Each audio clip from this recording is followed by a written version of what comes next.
uma notícia do dia 7 de abril, ou seja, domingo, do Jornal Impresso, O Globo, tá? É uma notícia do Lauro Jardim, tá certo? O título da notícia é Reforma da Previdência, Pensamento Estratégico. Olha só, pensamento estratégico. Se eu fosse dar um título para essa matéria, eu ia colocar o título Sabotagem Covarde, tá?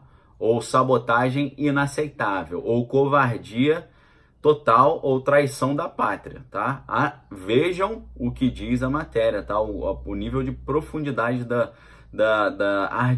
do ardil disso, tá bom? A matéria diz o seguinte: reforma da Previdência, pensamento estratégico. Alguns parlamentares de grande influência no Congresso têm dito reservadamente que aprovar uma reforma da Previdência que deu uma economia de 1 trilhão, como a reforma proposta pelo governo, seria tornar Jair Bolsonaro invencível em 2022, dada a quantidade de investimentos que jorraria sobre o Brasil. Olha só. Vocês conseguiram entender? Alguns parlamentares de grande influência no Congresso estão dizendo reservadamente que aprovar uma reforma da Previdência que deu uma economia de 1 trilhão para o governo Bolsonaro seria tornar Bolsonaro invencível em 2022, dada a quantidade de investimentos que jorraria no Brasil. Tá? Eles estão preocupados do Brasil bombar. Eles estão com medo do Brasil prosperar.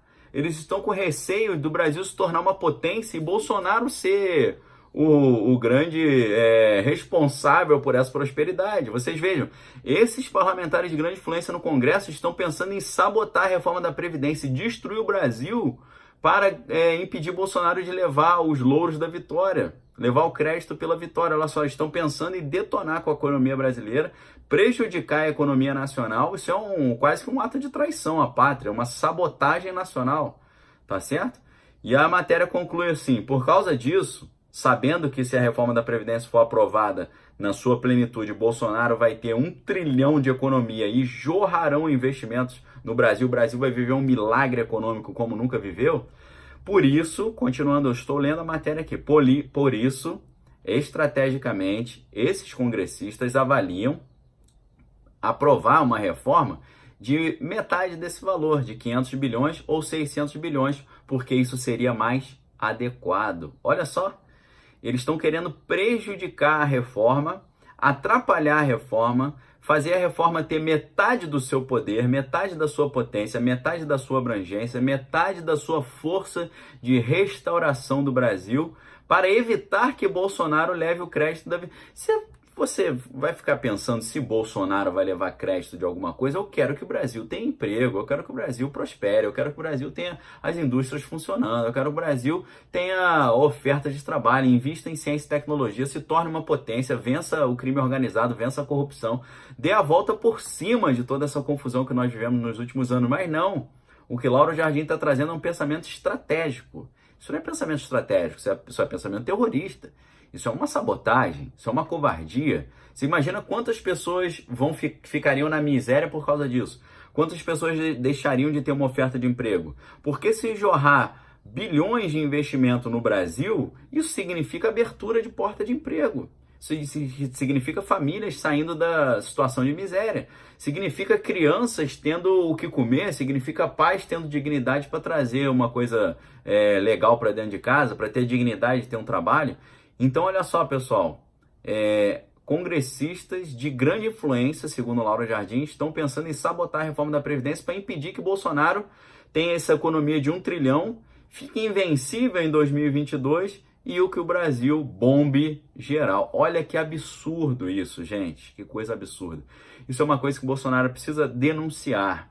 Tá? O que o Bolsonaro precisa fazer? Ele precisa denunciar isso, ele precisa falar: olha só, gente, há pessoas querendo sabotar a reforma da Previdência para tentar me impedir de ter benefícios e levar o crédito disso. E ele tem que falar: eu não quero levar crédito nenhum de nada, eu quero a prosperidade da nação brasileira. Entendeu? Se eu fosse assessor dele, eu já ia falar: Bolsonaro, já começa a falar nesse assunto, porque você vai gerar um constrangimento nesses políticos de sonhar em tentar fazer um negócio covarde desse. Tá certo? E o que você pode fazer para impedir que o Brasil leve esse prejuízo de R$500 bilhão e milhares de vidas fiquem desempregadas por causa disso. O que você pode fazer? Espalhando essa mensagem, espalhando esse conteúdo. Não só espalhando esse vídeo aqui. Você espalhar essa mensagem, essa informação, comenta com as pessoas isso, denuncia isso, alerta as pessoas com relação a isso, porque independente de quem é o presidente, poderia ser quem fosse o presidente, qualquer maluco que estivesse na presidência. Você acha que eu ia achar certo sabotar um negócio para prejudicar o Brasil? Que maluquice é essa? Que suicídio político é esse? Que covardia, que traição à pátria é essa? Que coisa absurda. É claro que ele não vai falar o nome de quem que é, mas a gente não precisa saber o nome, a gente precisa denunciar, porque isso, o que faz? Constrange. O cara vai, quando for peitar a reforma da Previdência e tentar sabotar, o pessoal vai falar, então você é daqueles lá que estão querendo sabotar a reforma da Previdência para tentar atrapalhar o Bolsonaro a se reeleger em 2022, mas para isso relegar milhares de brasileiros à miséria, fechar milhares de portas de emprego, impedir o Brasil de trilhar a rota das potências mundiais, é isso? É um crime assim de lesa pátria? Você está querendo lesar a pátria? Se essa mensagem for espalhada, você pode ter certeza que vai haver esse constrangimento, tá? Então cabe a nós, eu estou fazendo a minha parte aqui, tá bom? A gente fica aqui o dia inteiro procurando notícia, caçando notícia, vendo o que está acontecendo, vendo tudo que está rolando, para poder trazer a você as informações que a grande mídia não está mostrando. E não só trazer a informação, mostrar